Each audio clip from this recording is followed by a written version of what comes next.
Guys, it's Natalia and welcome back to Glossy Confidential. It is makeup breakdown time, and this week I'm going to be talking about my concealer collection. Last week I did foundations. I'm going to link my foundation video down below if you are interested to see all the other foundations that I've got. So today is concealers. Now, so I've got a mixture of concealers here. I'm going to go through them all for you. I'm going to go through the concealers that I use to hide blemishes and pimples and sort of to cover spots and problem areas.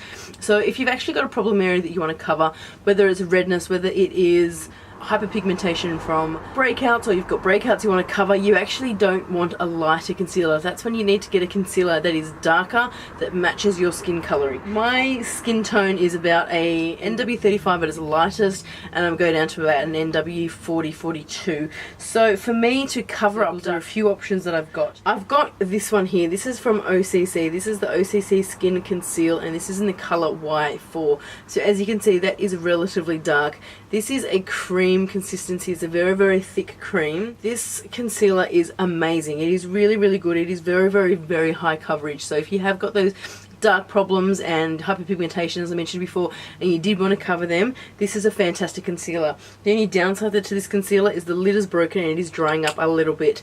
This is a problem with the actual packaging of the brand of the OCC concealers.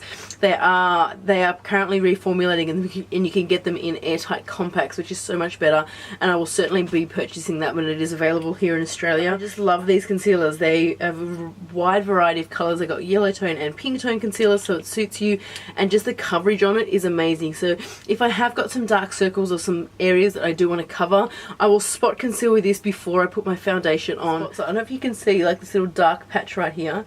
That is a hyperpigmentation from a blemish, and just over here somewhere there's a bit of darkness.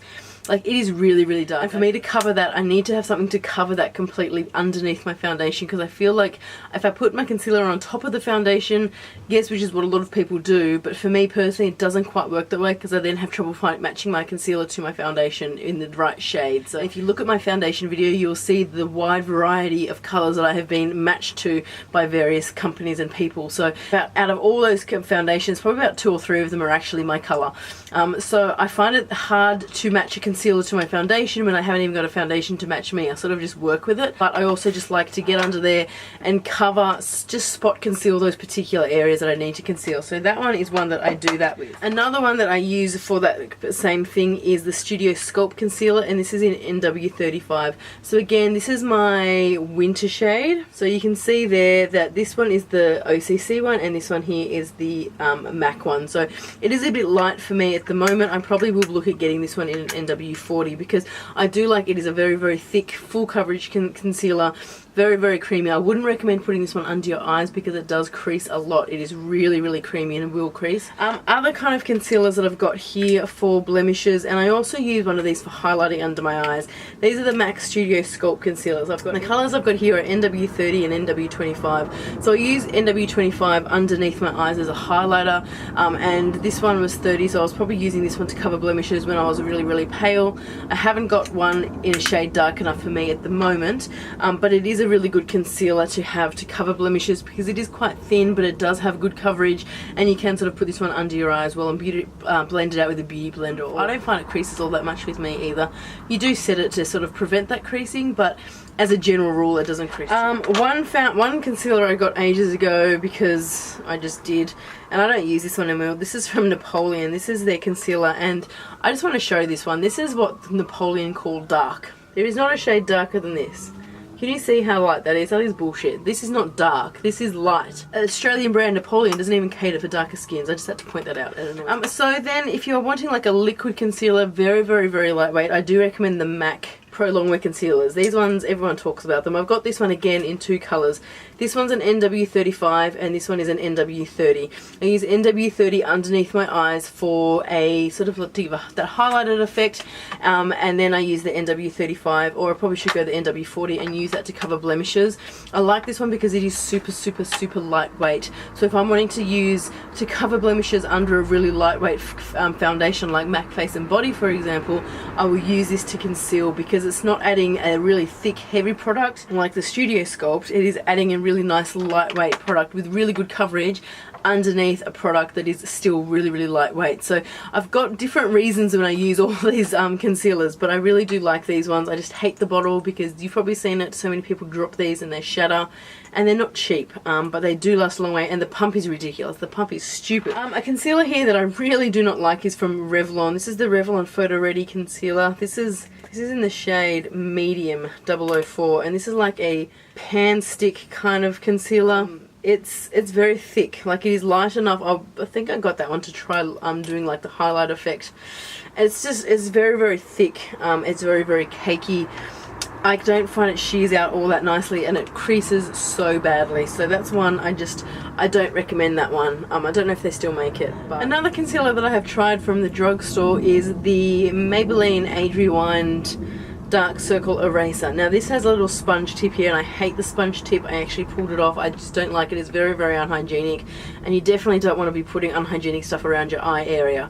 This one is raved about by so many people. It's just, I mean, I don't like the applicator on this one. I find that when I apply it, it doesn't really add the coverage that I need, especially like under my eye circles. You can still see kind of the shadowy area, and then as you apply more to cover it, it sort of gives me more of a cakey, and it does crease on me over time as well. So it's just one that I don't see the hype behind, and I don't know, I just don't like that one. So another product I've got here for under eyes, and this is the Benefit Fake Up Concealer. This is that twisty up thing. It is very, very weird. It's got like this white kind of moisturizing strip. Like in the middle you've got that sort of circle there, and that's where the concealer is. I've got a love-hate relationship with this concealer. If you have got very, very, very dry under eye area, this is a nice concealer because that moisturizing strip is very, very, very moisturizing. You can get in there, try to combat that dryness, doesn't cake up, and I suppose if you're putting a really, really dry concealer underneath a really, really dry place, that's when it can get a little bit flaky. And you can see how light it is. The shade a bit darker than this is just a bit too orange. The same as the Benefit foundations, they do pull very orange as they get darker. I don't know why, it's just something Benefit does. You just sort of blend it out, and I mean, I can wear this one underneath my eyes and blend it out, put a little bit of foundation on top of it, and it does leave a really, really nice, very, very highlighted look underneath my eyes. The only problem I have with this one is because that moisturizing strip around it is so moisturizing, it actually breaks down my mascara and it causes it to run.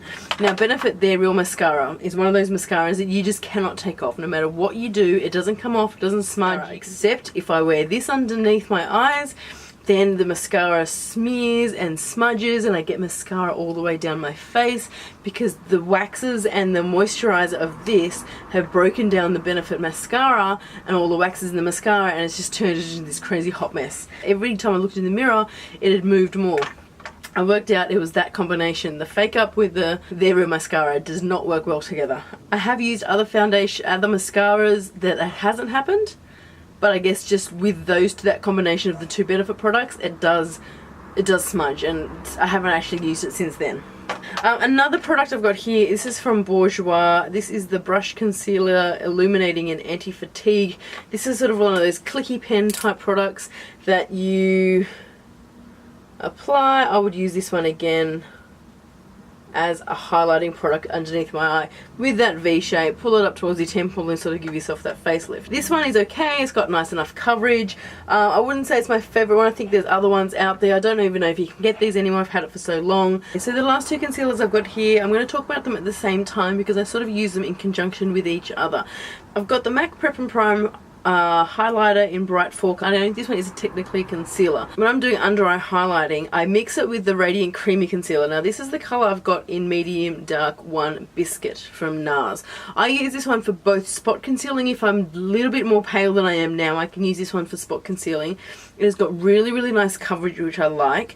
And I can also apply this one underneath my eyes if I want to cover up some dark circles and discoloration under my eye.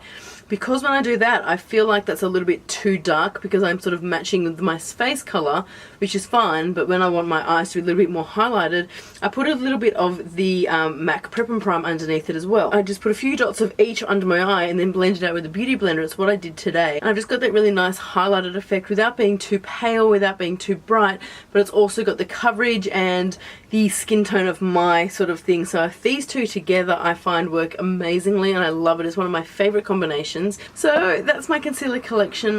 There's not, once you find something that works, you sort of stick to it, so that's probably why I'm sort of stuck to these ones. I am wanting to try out a Makeup Forever one though. I'm going to probably go in next week and see if I can try out their full coverage concealer to see if that sort of covers up any, because you can still see these dark circles here. I guess it's not something I'm self-conscious about, but I just know it's there. Go on the search, I guess, to find something that can cover these dark circles underneath my foundation. If you have any concealer recommendations for me, please leave it in the comment bar below. I'd love to hear what you use. If you love any of these concealers or hate any of these concealers, I'd also like to hear from you. So I think next week in Makeup Breakdown I'm going to finish off my base and talk about my face powders and setting powders and stuff like that. So stay tuned for that one. I hope you guys have a fantastic week and I'll talk to you soon. Bye!